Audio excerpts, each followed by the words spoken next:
नमस्कार दोस्तों, मैं अंकुर उपाध्याय स्वागत करता हूं आप सभी का आपके अपने YouTube channel share market analysis में।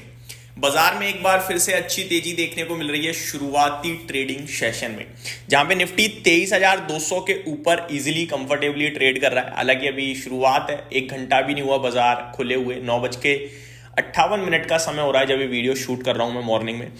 लेकिन मिड कैप और small cap full fledge action में आ गए हैं। लगभग 1% ऊपर आपका मिड कैप इंडेक्स पहुंचता हुआ दिख रहा है, तो स्मॉल कैप 1.5% ऊपर आ रहा है। तो काफी शानदार रैली बनते हुए दिख रही है मिड कैप और स्मॉल कैप में।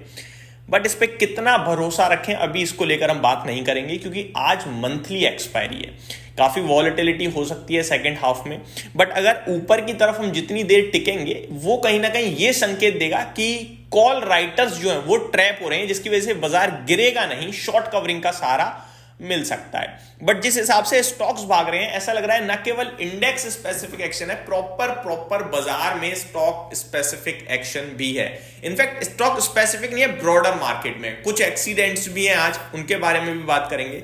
सबसे पहले बड़ी बात है, फेड की पॉलिसी थी दोस्तों देर रात कल, जिसमें फेड चेयरमैन जेरोम पॉवेल साहब ने इंटरेस्ट रेट्स को लेकर कोई बदलाव नहीं किया है। As per our expectations, as per market expectations, already बाजार मान चुका था कि कुछ भी नहीं आएगा। कमेंट्री पे फोकस करें तो कमेंट्री में जैसा कि आपसे हमने कहा था कि हो सकता है जेरोम पॉवेल साहब से सवाल हो कि भैया ट्रम्प साहब आप पे प्रेशर डालने हैं, आप क्या करने वाले हो, क्या आगे अगली पॉलिसी जो मार्च में उसमें रेट कट करोगे।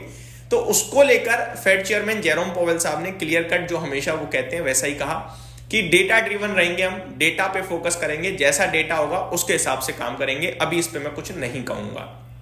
और इन्फ्लेशन का अभी भी उनका टारगेट 2% का स्टिल बरकरार है। तो पॉलिसी बिल्कुल आप ये कह सकते हैं कि एक इवेंट था बट नॉन इवेंट के रूप में था, बट सिंपल पॉलिसी थी। बट ट्रम्प साहब की आप कह सकते हो ट्रम्प 2.0 के बाद फर्स्ट पॉलिसी थी ये, जो कल रात आते हुए दिखी है 29 जनवरी को। ठीक है जी, ये हो गई पॉलिसी। अब आते हैं आज है मंथली एक्सपायरी। लेवल्स के हिसाब से देखा जाए तो मैंने आपके साथ कल देर रात वीडियो में भी कहा था कि 22,950। क्यों? क्योंकि कल का लो हमारा 22,976 का था, तो मैंने 26 पॉइंट और एडिशनल लिए। 22,950 के जब तक ऊपर है तो शायद पॉजिटिव है। अब 22,950 यहां से 300 पॉइंट नीचे है, क्या करें? कुछ नहीं कर सकते। देखो नीचे आप वॉलेटिलिटी में एक साथ पता चले 23,100 23,050 पे चले जाओ, फिर वापस से 23,250 पे आ जाओ, तो ये चल सकता है। 23,350 जो कि यहां से 120 पॉइंट ऊपर है, उसके ऊपर एडिशनल पॉजिटिव मूव आ सकता है, क्योंकि 23,300 पे आई थिंक कॉल राइटिंग है, और वो ब्रेक होते ही फिर बाजार और ऊपर खिंचेगा। अगर वो ब्रेक नहीं हुआ तो फिर वापस नीचे।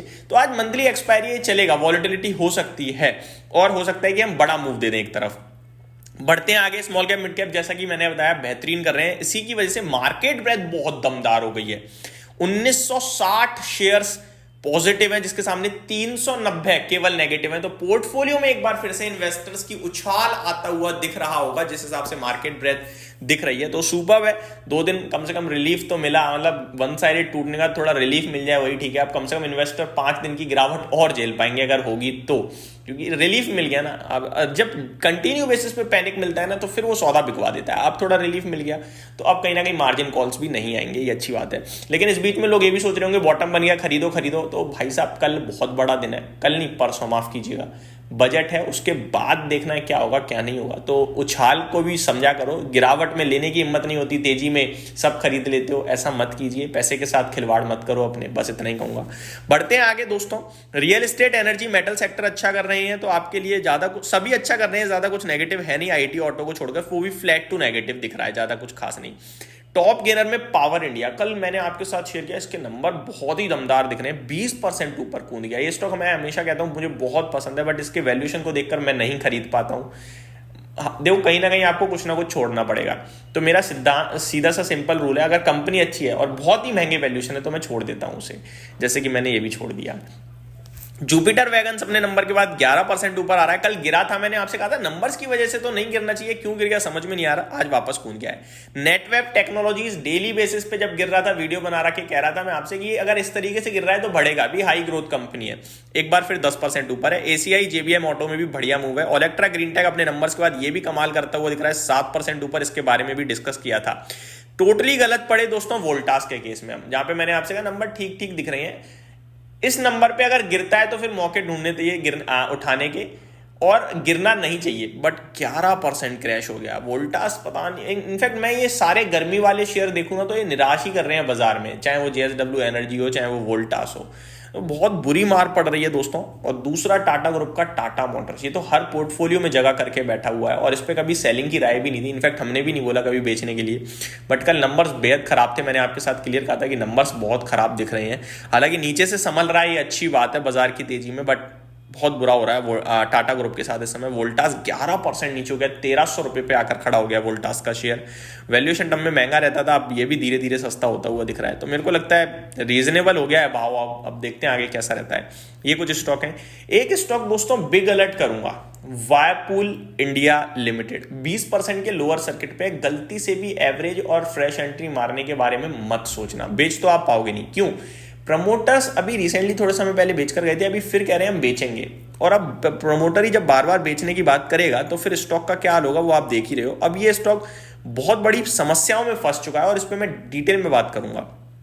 Bajaj finance as per our expectation की ये भैया छोड़ना ही नहीं है, 8,000 हो चुका है भाई साहब और आज 8,200 का भाव भी दिखाया है। स्टॉक फॉर 2025 है बजाज फाइनेंस, 7,000 से 7,300 के बीच में जहां मिले उठाइएगा। और अभी नहीं बोला मैंने, उस समय बोला था जब 7,000 पे था, और यही बोला था 2025 का शेयर हो सकता है ये। अब आप देख रहे हो धीरे धीरे, अभी तो जनवरी पहला महीना हुआ है, 8,000 हुआ है। ये 5 डिजिट में भी चला जाए ना, कोई बड़ी बात नहीं है इस साल, लेकिन उसके लिए हमें रिस्क रिवॉर्ड के हिसाब से 7,000 के करीब मिलेगा, तभी लेने के बारे में सोचेंगे। आगे बढ़ते हैं दोस्तों। निफ्टी में 42 शेयर्स पॉजिटिव है, 8 नेगेटिव है। नेगेटिविटी को लीड कर रहा है टाटा मोटर्स, देन इन्फोसिस मात्र 1% नीचे और विप्रो केवल आधा % नीचे। और पॉजिटिविटी को लीड कर रहा है बजाज फाइनेंस, 3% ऊपर है। उसके बाद बजाज फिनसर्व भी 2.5-3% ऊपर है। पावर ग्रिड, हिंडाल्को, ये सारे स्टॉक्स हैं जो कमाल करते हुए दिख रहे हैं। एक बार शॉर्ट में रिजल्ट कैलेंडर देख लेते हैं आज के लिए और फिर बढ़ते हैं अगली वीडियो की तरफ।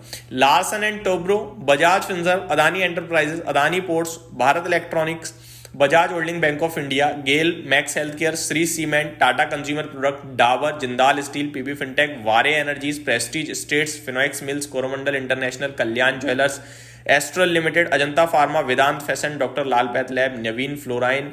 ये कुछ बड़े नाम है जो आज नंबर पेश करेंगे, हमें देखना है और आपके साथ मैं डिस्कस करूंगा। इस वीडियो में सिर्फ इतना ही। Thank you so much for watching this video. Have a great day guys.